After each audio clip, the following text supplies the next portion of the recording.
All right, folks, I received a really cool email from Baltimore.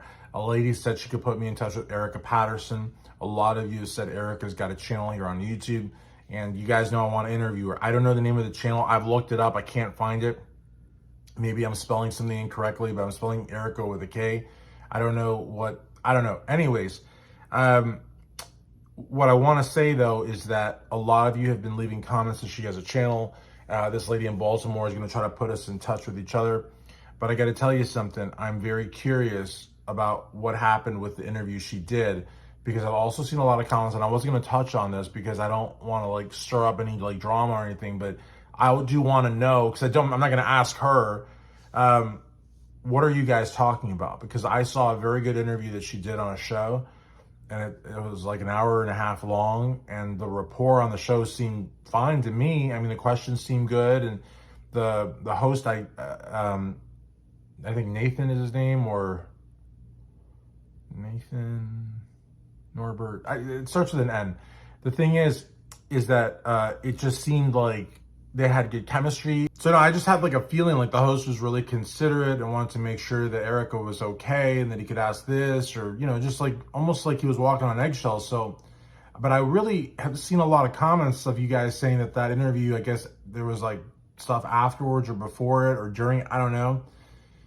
So I kind of want to know about that before I actually do the interview with Erika, just because I want to know like what's her experience of being interviewed on YouTube. You know, is it favorable? Is it not? Am I going to have to maybe be a little bit more subtle about me wanting to interview her? Like, you know what I mean? Because if it went south, she may be jaded. You know, I might be jaded. You might be jaded. I'm not saying anything. I'm just saying that if you have a bad experience, sometimes it's just one. I mean, sometimes one is all it takes. You know what I mean?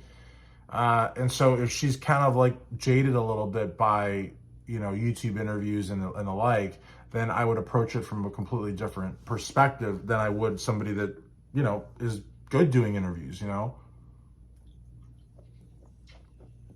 I thought it was a great interview that she did with, is it Norman? I think it's Norman, because I'm thinking of Norm from Cheers. I associate names with faces, and I think it's Norman. I think his name is Norman, actually. I'm actually almost like positive his name is Norman now.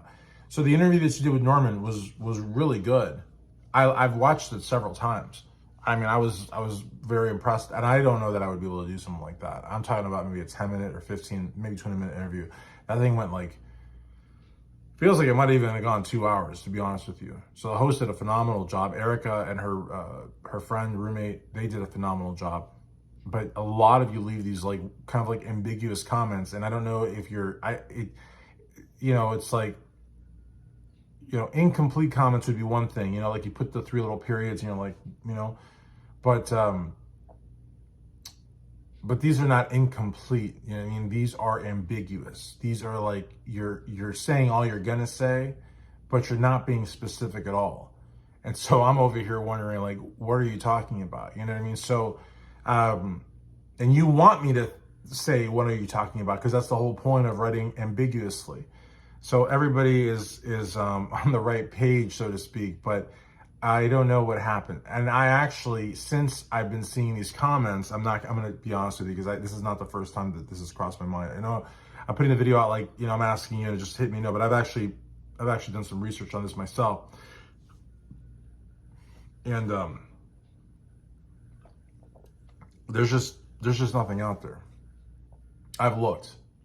There's nothing out there. Like, I don't know. Like, there's not a video. This is what happened, you know.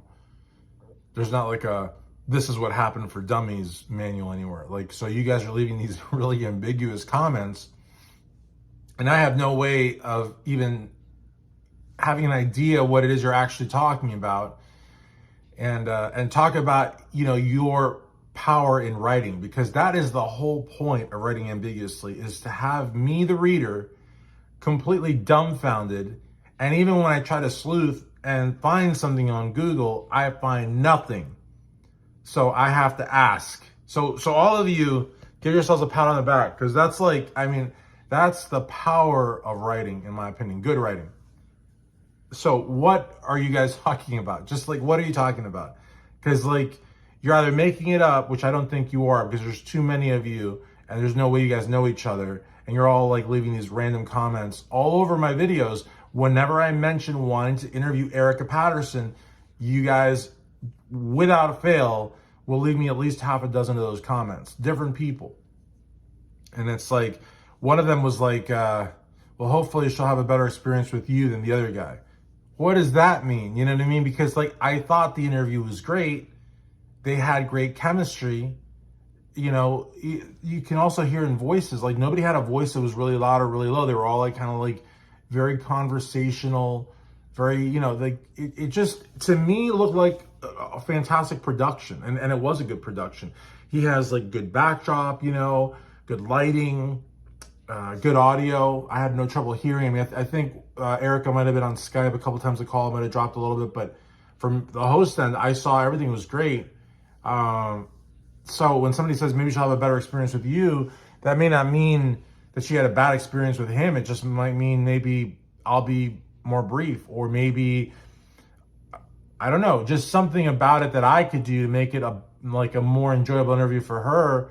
But I stopped myself from saying better because I don't think it would be better. Like, I don't think she's going to do another interview like she did with Norman, because that was like nearly 2 hours long. It was right when the story broke. There was an innocence about that, because it sounded like she hadn't done many interviews before. And I thought it was a good interview. Like I said, I've listened to it at least 7 or 8 times. Not in its entirety. Its entirety maybe once or twice, but like maybe like 20 or 30 minutes at a time, probably like 7 or 8 times, different times. And that's the other thing, like for those 7 or 8 different times, the mic started, like the video started at a different part of the video. So it stands to reason even more that if I saw it from beginning to end twice, at least, and 7 or 8 times I've seen like 20, 30-minute portions of it at different parts of the video. I mean, if I think that it was a good interview, it was a great interview. So whatever you guys are intimating must have been off air, but it may not have been a bad thing. So that's the thing. I don't know what you guys are talking about. So I don't want to stir the pot, but my goal is to interview Erika. And the first thing I got to do is ask Erika. Hopefully this lady in Baltimore can facilitate that, but I still have to, it would really help if I understood what went down, so that I could then use that because I'm going to use it to help me get an interview with her. It's a different approach. Obviously, I want the interview. That's what I want. Because there's just too many things that, we as viewers speculate on and ultimately just kind of fill in, with our own little alternate reality. There's a lot of questions I'd like to ask her. And, I really would like to interview Dr. Mary Edwards as well. Now, some have said, well, why don't you go ahead and interview Dawn? I don't want to interview Dawn. To me, Dawn is a mom, so I respect her for that. She wanted to be supportive of her son. Not that she supported the crime, but she was there at the trial, and from what I've heard, she spoke to Jarrell a lot while he was incarcerated, and probably still does. I respect that as a mom. But, the whole thing with calling the car and stolen, the whole thing with possibly sending him an Uber, the whole thing, she didn't earn my respect. Because even a good parent, an amazing parent, would not be a party to a crime. And when you're an accomplice after the fact, the people that render the aid, the people that help to get away, the people that maybe even give them a glass of water, they're part of the final phase of the crime. And I understand it's his mom. I understand that's her son. But I would not want to interview her. Again, I'm not by any means saying she's as guilty as Jarrell. She's nothing as guilty as Jarrell. But she was part of the after the fact. And just what she said, in court, and the little bit I've seen of her talking to the media, I respect her. I do. I'm not trying to, I don't hate Dawn Woods. I respect her as a mom. I respect her as a woman of her years. But I don't respect some of the decisions that she made, you know, and so some of that might have been self-preservation as well, you know, calling in the truck stolen. It wasn't just to help Jarrell, it was also to help her because, you know, maybe she would be held liable. Maybe she is liable. Maybe she would have been held criminally, you know, liable, you know, or criminally offending, you know, and maybe she was. I don't know. I'm not here to talk about that, but I did take a little bit of a tangent here on my video about interviewing Erika to put this out because people are going to say, well, if you want to interview Dr. Mary and you want to interview Erika and you're open to interviewing the roommate, which I am, of Jarrell's out there out west, but I don't want to interview Dawn, a lot of people are going to be like, well, why not? Well, that's why not. But yeah, like I said, I really want to interview Erika. I would like to know what happened. I would prefer, if it's something dramatic, that you just find a way to private message me. But like I said, if something happened, it didn't happen on air because I've watched that interview a lot and it's fantastic. But we also don't know what could have happened that we couldn't see or hear, you know what I mean? So stop leaving ambiguous comments. Tell me what the heck you're talking about. Thanks. I almost choked there.